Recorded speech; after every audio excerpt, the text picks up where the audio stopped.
Assalamualaikum warahmatullahi wabarakatuh. Ya ikhwan, kita ingin menganalisa keadaan umat Islam zaman sekarang.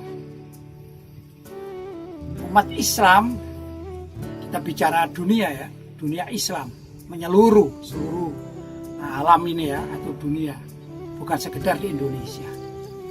Itu ada penurunan di dalam beberapa permasalahan, antara lain yaitu kemampuan umat Islam untuk membela diri, kemampuan umat Islam untuk memenangkan peperangan Ghazwul Fikri atau perang pemikiran. Kenapa demikian? Coba kita analisa ya. Umat Islam itu sejatinya mempunyai dua musuh. Musuh yang pertama tentunya adalah musuh di luar konteks keumatan, yaitu orang-orang kafir ya. Yang mereka ini, tentu namanya orang kafir itu senantiasa ingin melihat Islam dan umat Islam itu hancur di belahan dunia ini. Maka banyak strategi-strategi musuh atau orang-orang di luar Islam, orang-orang kafir, yang bagaimana caranya gitu agar umat Islam ini tumbang. Kita lihat betapa kejamnya orang-orang Israel terhadap umat Islam yang ada di Palestina. Betapa kejamnya orang-orang Buddha yang ada di Thailand tatkala mereka membantai umat Islam. Demikian juga di beberapa wilayah dunia kalau kita melihat sejarah. Subhanallah, itulah kebiasaan orang-orang kafir ya, yang menjadi musuh umat Islam. Nah, ini namanya musuh di luar Islam. Yang kedua, ada musuh yang kita katakan musuh karena juga bisa melemahkan perjuangan umat Islam, yaitu umat Islam yang fobia terhadap Islam.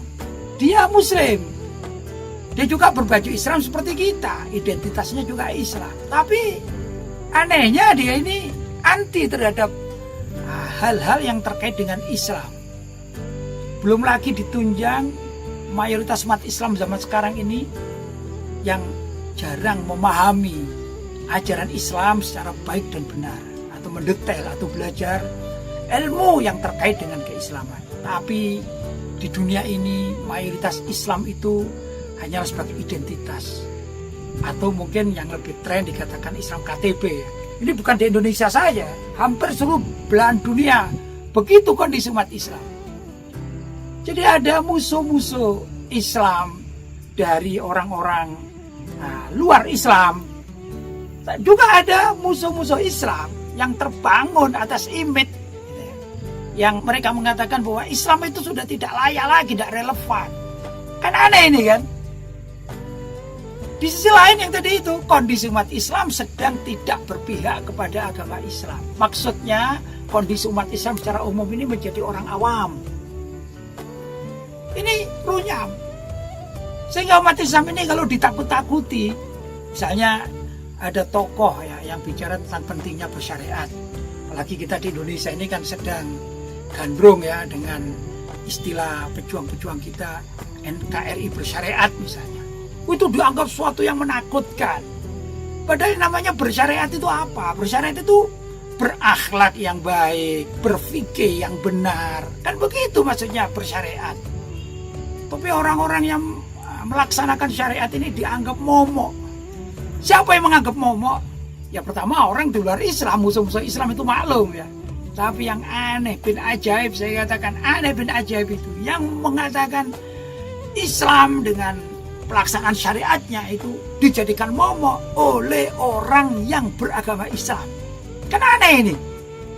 Itulah problematika umat zaman sekarang yang kita semestinya harus menyelesaikannya, yaitu bagaimana caranya umat Islam itu paham terhadap syariat agamanya dengan baik dan benar. Dan juga pendidikan-pendidikan Islam itu dikemas sedemikian rupa sehingga menarik ya, agar dipelajari dengan baik sesuai dengan apa yang diturunkan di dalam Al-Quran maupun hadis-hadis Nabi Muhammad SAW, atau juga mengikuti peradaban dan ajaran para ulama salaf Ahlussunnah wal Jamaah terdahulu. Maka kalau itu dikemas dalam suatu sistem kehidupan umat Islam, insya Allah umat Islam ini akan terus menguasai dunia, yaitu dengan cara kembali kepada ajaran syariat yang benar. Ini yang dapat saya sampaikan, mudah-mudahan ada manfaatnya.